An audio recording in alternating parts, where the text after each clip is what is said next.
H2O, l'invité. Notre invité aujourd'hui est Frédéric Lardet, député de la Haute-Savoie. Bonjour. Bonjour. Ravi de vous accueillir ici à l'Internautique de Saint-Joriot. On avait prévu un tour en bateau, la météo ne nous le permet pas. Pourquoi on vous accueille ici? C'est parce que cette interview est le fruit d'une collaboration entre deux associations et on est fiers en tant que radio associative de vous recevoir pour cette interview qui va, entre guillemets, marquer votre première année de mandat. Merci de m'accueillir, c'était avec plaisir. En plus à Saint-Joriot, pas très loin de chez moi. Super. On est en plein dans votre circonscription, vous avez raison. Pourquoi le fruit de la collaboration entre deux associations? Parce qu'autour du lac, le tourisme est beaucoup porté par des associations, on en parlera tout à l'heure.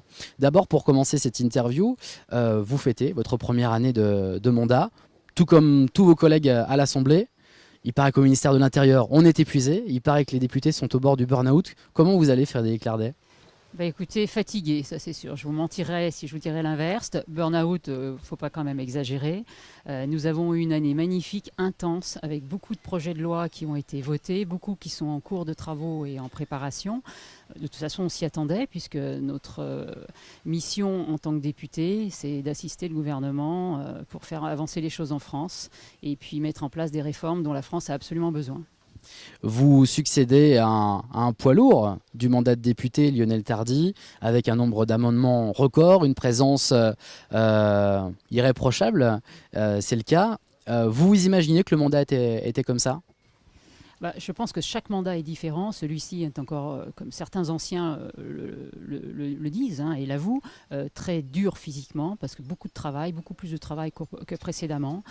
Nous avons commencé par les réformes les plus importantes. On a fait un peu l'inverse que du quinquennat précédent.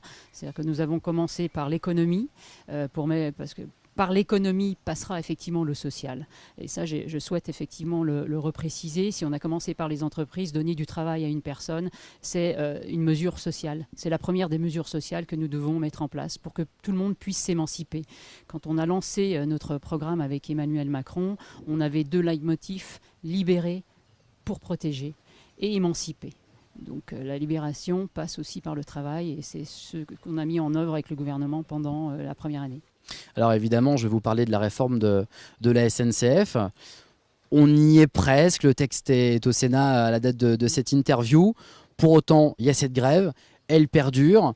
Qu'est-ce que vous pensez de cette grogne? Elle est massive, elle est non significative, ou alors le pays est pas possible à réformer sans grogne? Quel est votre sentiment sur ce point? Alors je pense que le pays est difficile à réformer sans grogne, ça c'est sûr. Mais en fin de compte, c'est un des critères de la France qu'il faut prendre en compte et c'est normal. Le droit de grève est un droit majeur au sein de notre pays et au sein de notre démocratie. Maintenant, effectivement, la réforme va être mise en place, votée au Sénat. Je pense que la CMP va être conclusive. Donc après, il faut passer à autre chose, il faut avancer. Des mesures de protection ont été faites pour que les cheminots puissent conserver leurs avantages. Donc il n'y a pas de raison qu'ils continuent à faire la grève. Les Français en ont un petit peu effectivement marre de ces grèves répétitives. Donc il va falloir qu'ils prennent leurs responsabilités et puis accepter que la société passe par des évolutions et que la SNCF a besoin de ces mesures d'évolution. Alors l'exemple de la SNCF n'est pas le seul. On sent un petit peu une bascule à cette année, à la fin de cette première année et du mandat présidentiel et du mandat également des nouveaux députés. Il y a cette grogne à la SNCF. Il y a des critiques qui sont très pointues sur certains textes, notamment sur la vidéosurveillance dans les abattoirs, sur un certain nombre d'amendements qui n'ont pas été votés ou certains aspects de certaines lois qui n'ont pas été votés. Vous nous aviez promis, La République En Marche, le grand chamboulement. Est-ce que du coup on perd un petit peu de la teneur du projet ou est-ce que c'est la démocratie qui s'applique? Déjà, comme vous le dites, la démocratie s'applique. Ensuite, il faut respecter. Il y a des amendements qui sont proposés et qui ne sont pas votés. Donc, voilà. Et après, il faut aussi prendre le temps. Il y a des réformes qui sont importantes. Dans chaque projet de réforme, il y a des articles qui sont majeurs sur lesquels, après, nous, en tant que députés, nous aurons effectivement à vérifier que ces réformes fonctionnent bien, que ces articles apportent du travail, apportent des évolutions concrètes pour, notamment, sur le projet Egalim, donc agroalimentaire, où on est très impatient impatient de voir les résultats pour que les revenus des agriculteurs puissent progresser. Donc chaque chose en son temps. Commençons effectivement par mettre en place les réformes. D'autres projets de loi pourront arriver tout doucement. C'est trop compliqué de faire tout en même temps. Il y a des mesures dominantes, il faut que celles-ci soient appliquées. Et donc ça, moi, personnellement, j'y veillerai. Et ensuite, une fois que dans un an, on fera le point, et après, dans un an, on pourra effectivement mettre en place aussi d'autres mesures. Notamment, je vais parler par exemple du glyphosate, qui a fait effectivement... Ça fait partie d'un des pics qui revient. Il faut savoir qu'on est tous d'accord à l'Assemblée, sur tous les bancs, qu'il faut effectivement faire en sorte que le glyphosate disparaisse. D'abord, nous sommes sous le joug de l'Europe. L'Europe a décidé que c'était 5 ans. La France s'est engagée, indépendamment de l'Europe, de le faire en 3 ans. Et donc, il faut se donner le temps aux industriels de mettre en place des produits qui vont remplacer le glyphosate et qui seront beaucoup moins perturbateurs pour la planète. Et donc, il faut donner du temps. Nous, la France, on a dit que c'était 3 ans. L'Europe nous a donné 5 ans. Et donc, si ça se trouve, si on peut le faire en 2 ans, on le fera en 2 ans. C'est pas ça le problème. Voilà, donnons du temps. Alors, vous voulez donner du temps sur cette mesure sur le glyphosate. Par ailleurs, certains nous disent qu'on peut désherber avec déjà des méthodes qui ont fait leurs preuves. Et c'est le fer de lance de la France Insoumise ou du Front National. Est-ce que le fait de ne pas aller vite et de ne pas faire un symbole sur le sujet du glyphosate, c'est pas leur ouvrir un boulevard? Non, on n'est pas dans le symbole. On est dans l'efficacité. Donc, si des produits existent, il est vrai, ils sont déjà en expérimentation. Et comme je vous l'ai dit, si on s'est fixé 3 ans, c'est le butoir, la date butoir, 3 ans. Si demain, on peut ramener ça à 2 ans, voire à 1 an, tant mieux. Donc, on va faire en sorte, tout ne peut pas passer par la loi. Et c'est là-dessus où, bien souvent, dans l'hémicycle, on essaye de l'expliquer à l'ensemble de nos collègues. On n'a pas besoin de légiférer sur tout. Moi, je vais vous donner un exemple, notamment sur le doggy bag, sur un domaine que je connais bien, sur la restauration. J'en ai longuement parlé à ma collègue. On n'a pas besoin de légiférer sur un doggy bag. Les restaurateurs l'ont déjà mis en place. Certains d'entre eux le mettent en place. On voit que l'expérimentation a été largement prônée et facilitée par des organisations comme le FAGIT, l'UMI et le GNI. On voit que la France n'est pas un marché qui s'approprie ce système-là, pas parce que les gens ne veulent pas de doggy bag, parce qu'on a un système de restauration qui est complètement différent des États-Unis et des pays anglo-saxons. Donc la mesure du doggy bag, qui était une mesure marketing avant qu'on vote la loi, est devenue un domaine de la loi. Alors est-ce qu'on a besoin de légiférer sur ce genre de choses? Je ne pense pas. Donc ça, il faut aussi bien comprendre que la loi permet peut-être des fois d'accélérer des systèmes. Ne nous trompons pas de débat. Il faut que les acteurs s'approprient et qu'on pousse les acteurs à aller plus vite. Et sur le glyphosate, pour conclure là-dessus, on a beaucoup d'espoir que les agriculteurs qui sont très favorables à cette modification, notre rôle à nous, c'est de les accompagner pour que ça ne soit pas dans 5 ans, ni dans 3 ans, mais peut-être dans 1 an ou 2 ans. Vous avez récemment travaillé sur un amendement, sur un projet de loi porté par la majorité. Ça peut peut-être surprendre qu'une députée de la majorité amende un texte de la majorité. Pourquoi? C'est la problématique locale qui vous a poussé à porter cet amendement sur la loi Elan, si je dis pas de bêtises. Vous parlez un amendement sur la loi SRU, c'est ça? Pardon, sur la loi SRU. Alors, effectivement, ça concernait la loi SRU, l'article 55. Donc, on est un certain nombre de députés à avoir soulevé et à avoir fait un appel au gouvernement pour donner la possibilité... pas de remettre en question la loi SRU, notamment sur les fameux 25% de logements sociaux, mais de faire comprendre qu'il y a des situations particulières, il y a des situations géographiques, notamment, là on est à Saint-Joriot, on peut en parler, quand nos élus sont contraints par une loi du littoral et une loi montagne, en même temps, des fois, et puis la préservation des terres agricoles, des fois c'est pas facile d'appliquer tout en même temps. Donc on a essayé de porter ces amendements, malheureusement le gouvernement ne nous a pas suivis, donc on a bien compris qu'il y avait des exemptions qui étaient possibles. Donc là, j'en ai parlé avec certains de nos élus qui sont concernés, que ce soit le maire de Sevrier, par exemple, de dire qu'effectivement, peut-être qu'on doit plutôt aller voir le préfet pour faire en sorte que dans certains cas, il y ait des exemptions du fait du cumul de ces lois. Passons aux problématiques locales, les grands sujets locaux. Le tourisme d'abord, puisque vous êtes la seule députée au comité interministériel du tourisme. Il y a un enjeu majeur aujourd'hui, c'est que l'enneigement n'est pas garanti sur les prochaines années. Et puis, on a un tourisme d'été qui doit être développé. Mais de quelle façon? Comment vous l'imaginez, le tourisme d'été au bord du lac d'Annecy dans 10, 20 ou 30 ans? Alors, j'imagine un tourisme diffus et pas concentrique.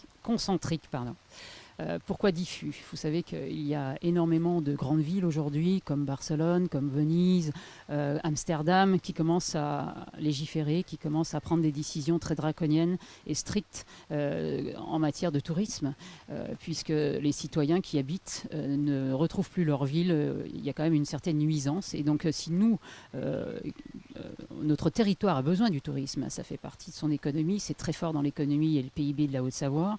Donc nous avons besoin de prêter attention pour faire en sorte que toutes les populations puissent cohabiter dans la sérénité. Et pour ça, nous avons besoin de faire des politiques touristiques qui permettent de diffuser le tourisme sur l'ensemble de nos territoires. Sur notre territoire, il y a tout plein de communes qui sont magnifiques à visiter, où on peut effectivement faire des parcours en vélo, faire des parcours à pied, pour faire en sorte que tout le monde ne s'agglutine pas sur le lac. Donc le projet In-Annecy Montagne, que développe aujourd'hui la municipalité, enfin le Grand Annecy, je pense que c'est une mesure qui va dans ce sens-là. Aujourd'hui, il n'y a pas qu'un lac, il y a effectivement un lac, des montagnes, les Aravis, le Semnoz, tout un tas de choses à découvrir.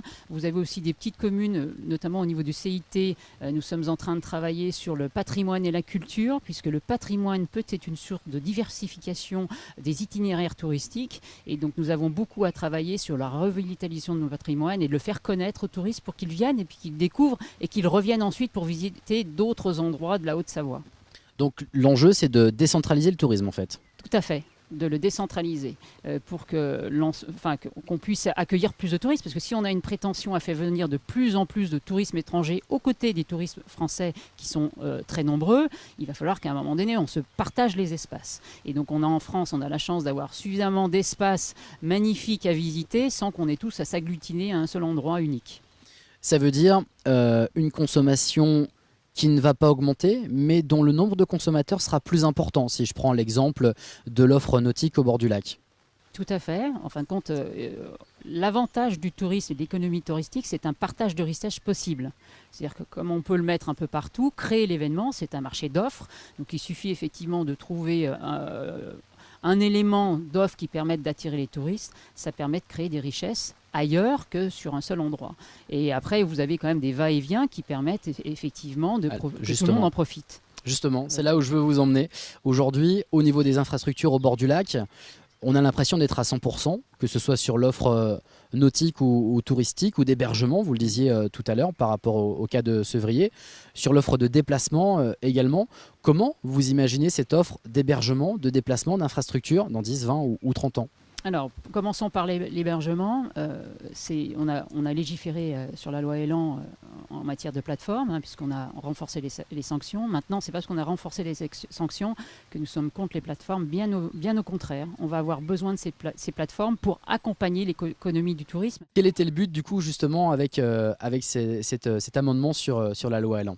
C'est que la loi s'applique à tout le monde, notamment il y a des problématiques de taxes de séjour. Il faut que le loueur comprenne qu'à un moment donné, il n'est pas exempt des taxes et il faut qu'on a un environnement concurrentiel. L'idée n'est pas de mettre les plateformes contre ou les loueurs particuliers contre l'hébergement classique de type gîte, hôtel, mais c'est que tout le monde ait le même niveau de concurrence. Donc on avait besoin à ce que les loueurs particuliers respectent les mêmes règles et notamment acquittent les taxes de séjour et autres sujets. Alors justement, sur les infrastructures, aujourd'hui, on doit faire quoi ? On doit développer le vélo, on doit imaginer le tunnel sous le Semnoz, mais penser déjà à quelque chose après le tunnel sous le Semnoz, parce qu'on sait qu'il va être vite asphyxié. Comment on va se déplacer sur les bords du lac en été dans le futur ?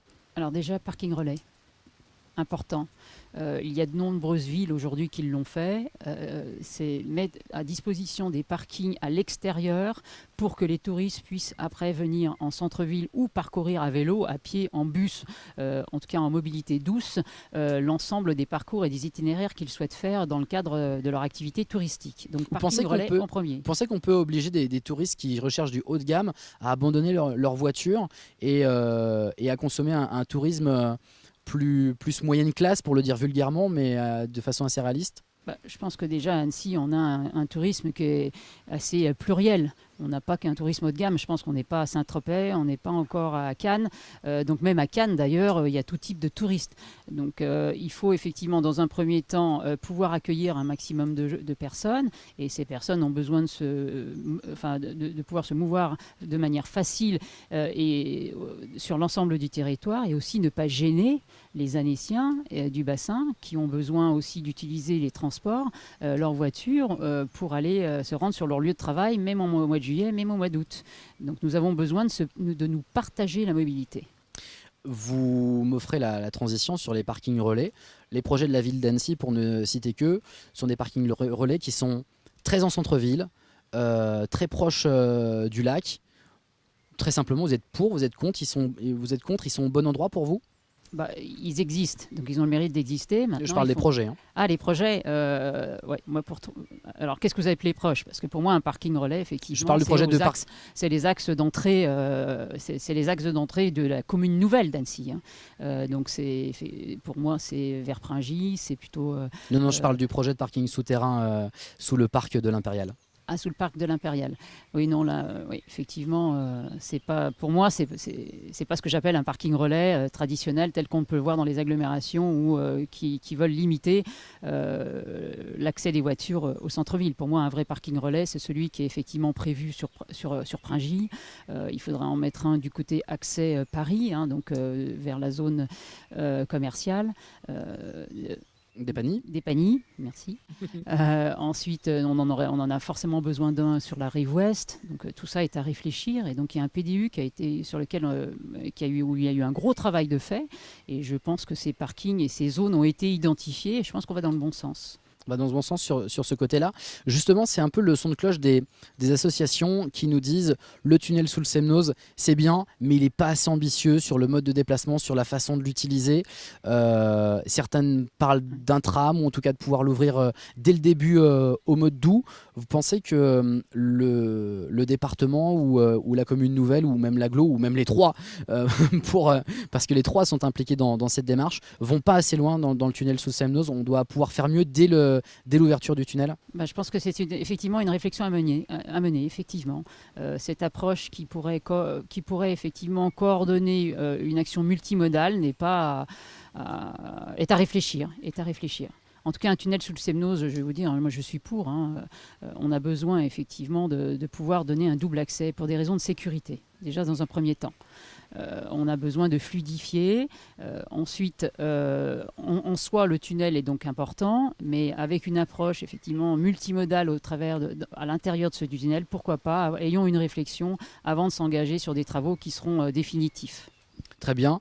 La transition là aussi est toute faite. Allons sur le terrain politique. Les européennes arrivent très vite, les municipales derrière aussi. Les élus en place, au niveau des idées que vous venez de nous exposer, vous pensez qu'ils peuvent aller dans ce sens-là et apporter l'offre que vous imaginez cohérente pour l'avenir? Je ne sais pas, je ne connais pas le projet des élus, et notamment des élus actuels et de ceux qui se présenteront demain sur les municipales. Hein, donc je ne peux pas parler à leur place. Tout ce que je sais, c'est que nous, au niveau de La République En Marche, nous sommes en train de travailler sur un projet autour de lequel la mobilité est centrale, et notamment permettre effectivement à l'ensemble de nos concitoyens de vivre sur un territoire apaisé. Et donc je vous parlerai certainement plus tard avec mes collègues de La République En Marche de notre futur projet. Donc vous travaillez et sur les lois et à l'Assemblée et sur la politique locale pour proposer des projets forts dans les communes du bord du lac et de votre circonscription, ou même de la Haute-Savoie, y compris à Annecy. Tout à fait. Très bien, merci. Une dernière question. Beaucoup critiquent votre absence en circonscription sur plein d'événements locaux. C'était une spécialité de votre prédécesseur, et sa présence à l'Assemblée et sa présence en circonscription. Vous l'assumez? C'est un choix? Aujourd'hui, le député ou la députée doit travailler dans l'hémicycle ou en commission? Alors les deux. Alors je suis moins peut-être inauguration, j'en fais moins le même jour, effectivement, par rapport à mon prédécesseur.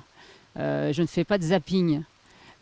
C'était un petit peu son image qu'il a d'ailleurs à l'Assemblée, que je connaissais en circonscription et et que j'ai découverte aussi à l'Assemblée. Donc moi je ne fais pas de zapping, je reste là où je suis, donc je prends du temps pour pouvoir parler aux gens, parce que c'est important, puisqu'on a peu de temps, puisqu'on a beaucoup de projets de loi à travailler. Hein. Donc il faut qu'on allie les deux. Donc moi, la solution que j'ai pu trouver, qui est une méthode qui est la mienne, c'est de travailler avec les acteurs locaux, de prendre du temps avec eux, de passer 2 heures, 3 heures avec eux en réflexion, notamment sur le groupe touriste. Par exemple, l'amendement que le gouvernement a accepté me concernant est à l'origine d'un groupe de travail local. Donc je travaille avec les acteurs locaux, je prends du temps. Ensuite, quand je vais à une inauguration, je reste. J'arrive à 9 heures et je repars à midi. Et je n'en profite pas pour passer ma matinée à courser toutes les manifestations. Alors c'est embêtant, mais j'ai dit que j'ai 5 ans. En 5 ans, je vais bien finir par arriver à une manifestation chacune, mais je prends mon temps. Merci beaucoup pour cette interview et donc bonne suite dans le mandat. Eh ben, merci à vous et longue vie à H2O. Merci beaucoup. H2O, l'invité.